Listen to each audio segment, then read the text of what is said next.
John Lennon wrote a political song and hid it inside a gentle piano ballad, and later said, "Now I understand what you have to do.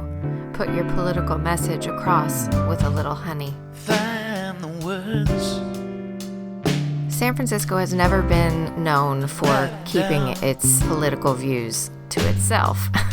There's a history of activism and speaking out that is truly part of the fabric of the city. And sing it loud.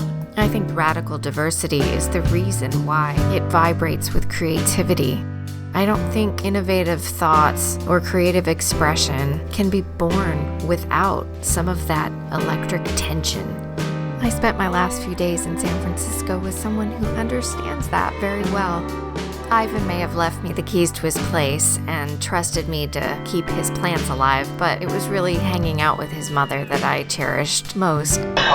I'm Natasha Hopkinson, and I would like to share with you a preview of my current 3 garden lectures. Many of you know me from the Garden Club of America.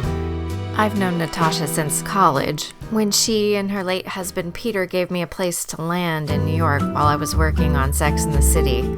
Natasha has a degree in landscape design from Radcliffe and is always up to something fabulous. So when she asked me if I wanted to go on a mission to find the perfect new pot for her balcony, of course I didn't resist. We spent a morning at the San Francisco Flower Market, one of only 5 grower-owned wholesale flower markets left in the United States. And yes, the smell is so intense that it almost feels medicinal. I used to love going to the flower market in Los Angeles for work, but the San Francisco market has so many more orchids and exotics. It really is fun. After that, she found out I had never been to the Botanical Gardens in Golden Gate Park, so of course we had to go.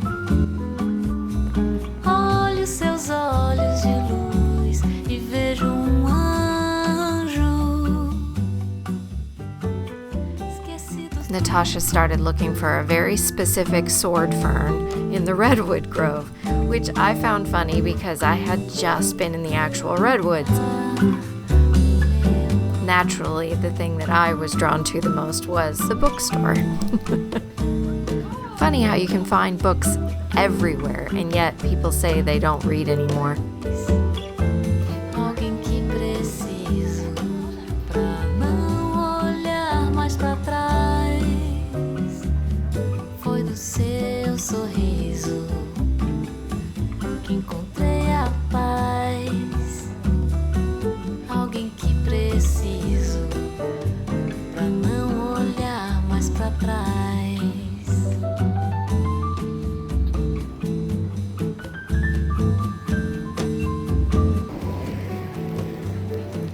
Before Natasha headed home, we took a lovely stroll down the Embarcadero to a tapas restaurant called Coqueta. It's not often that you get calamari that's on fire when it lands on your table. It was a fabulous meal. So completely out of my norm, so generous. I kept thinking it was probably the last restaurant I would eat in for, I don't know, months. Which is why when she invited me to another event later that week before I left, I could not resist. I knew very little about the plan, something at Grace Cathedral that involved tea, which was enough to give me an excuse to head to North Beach so I could revisit City Lights, the legendary bookstore where Lawrence Ferlinghetti was arrested in 1957 for publishing Allen Ginsberg's poem called Howl, which became a landmark First Amendment free speech case that he won. I saw the best minds of my generation destroyed by madness, starving, hysterical, naked, dragging themselves through the Negro streets at dawn, looking for an angry fix. Angel-headed hipsters, burning for the ancient heavenly connection to the starry dynamo in the machinery of night. Who poverty and tatters and hollow-eyed and high sat up smoking in the supernatural darkness. I had not been back since around 2000, when I bought Stephen King's book on writing. Ferlinghetti once said poetry should work on different levels, so that even someone with no special education could get something from the surface, while another reader could go much deeper or interpret something completely different. I got a kick out of seeing the book I was actually listening to. Not sure how I missed the book that was more than a decade old. Such a great San Francisco read. The book selection is vast, but you will find there is an overall leaning towards political or independent thought. Oh, well, I found that the citizens seemed to be considering themselves living in an island republic. It wasn't really a part of the United States. It was some kind of an offshore republic. It was a little hangover from the 19th century San Francisco, when it was, as Rexroth often pointed out, San Francisco wasn't founded by the bourgeoisie. It was founded by drifters and adventurers and explorers and gold miners and sailors and ship captains and ladies of easy virtue and ladies of not so easy virtue and robber barons building railroads and every other kind of outcast. I really wish I had been paying attention to that man when I was face to face with him, but I'm grateful he gave this store such history and did what he could to preserve the stories. People who fought for what they believed in, or just wanted to live free and be left alone.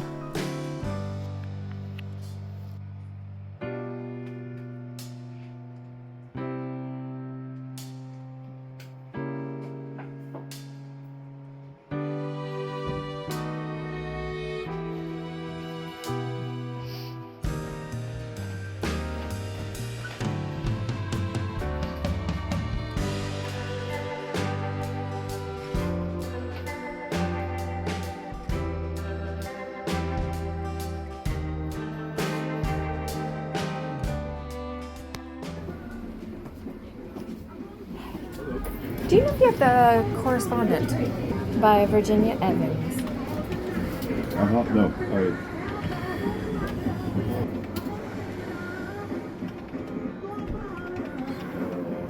don't have that title. No. Okay. Anything else?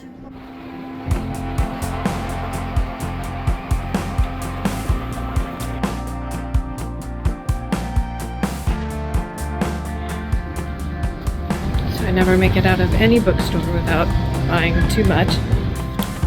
But I decided to get a thank you book for my friend for letting me stay at his place.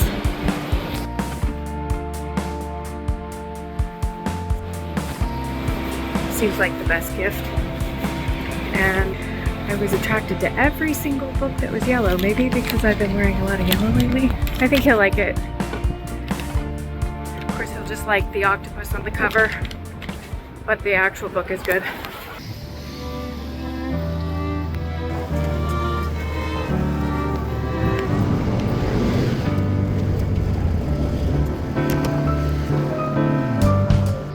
Find the words and write them down. I don't know, I kind of forgot they did that.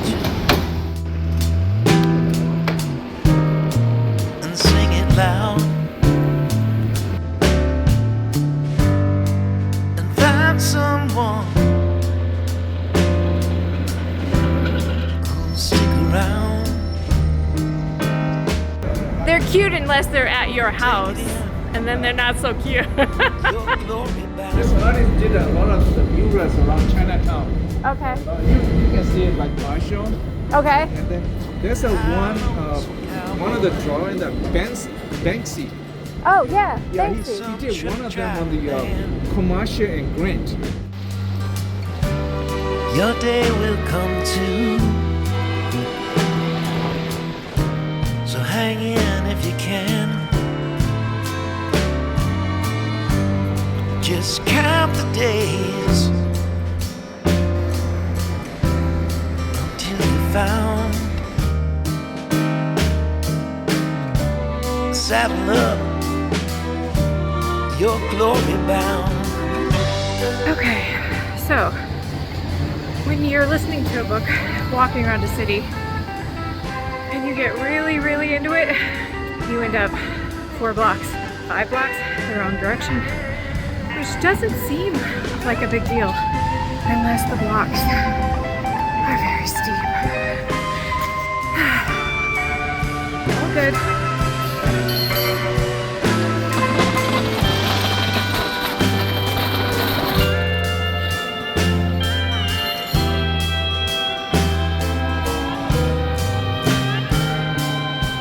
I'm so sweaty, it's pretty gross. Pretty nasty. Ugh. Wind. Find the words and spit them out. Find some love in here. It's falling from the clouds. Find someone out in the crowd. Pack it up, you're glory bound. And each of these different churches did a panel in seats. You see. Oh wow.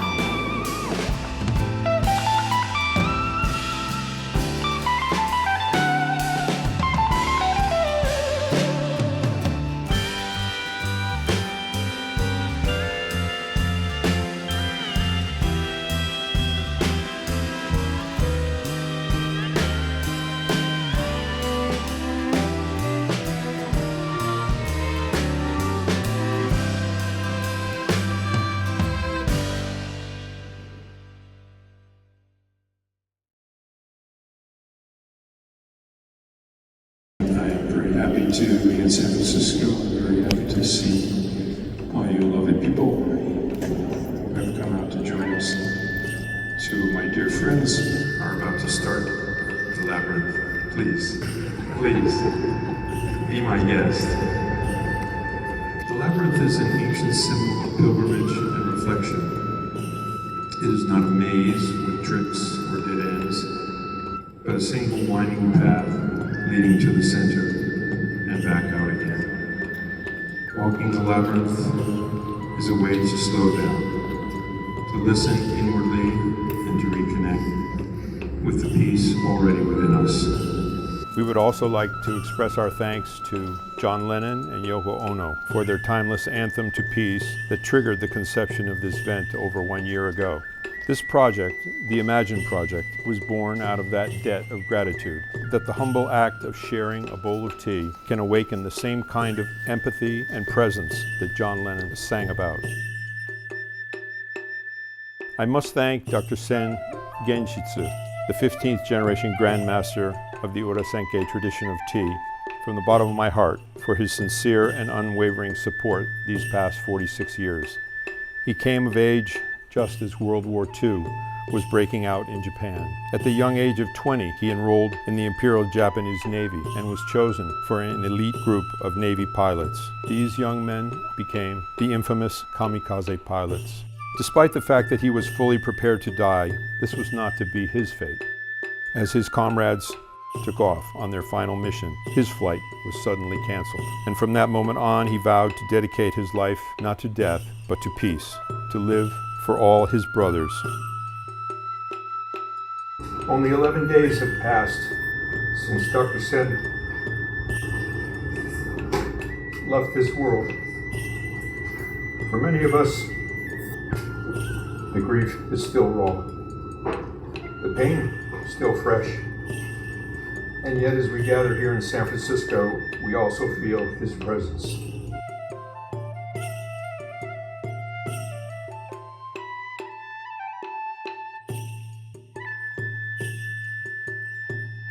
The way of tea, Chan no Yu in the Japanese tradition, is about presence, mindfulness, silence, intentionality, and the fleeting beauty of a shared moment. Every bowl of tea is an offering, prepared with care, received with grace. It is, in essence, a small ceremony of peace. It is about sitting across from another human being and saying, I am here for you. I dedicate this moment to you, to harmony, to respect, to purity, and tranquility. Or as I like to say, once in a lifetime. It reminds us that no moment in life can ever be lived again. This very gathering, this place, this light, this combination of people will never happen again in exactly the same way. Not ever. It is precious beyond words.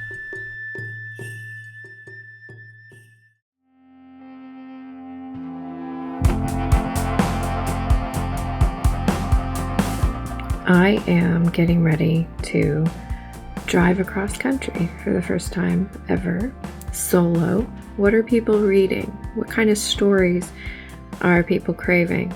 I really want to see for myself what people say. Like this video and subscribe to follow along my journey across the United States and Ireland as I search for stories everywhere.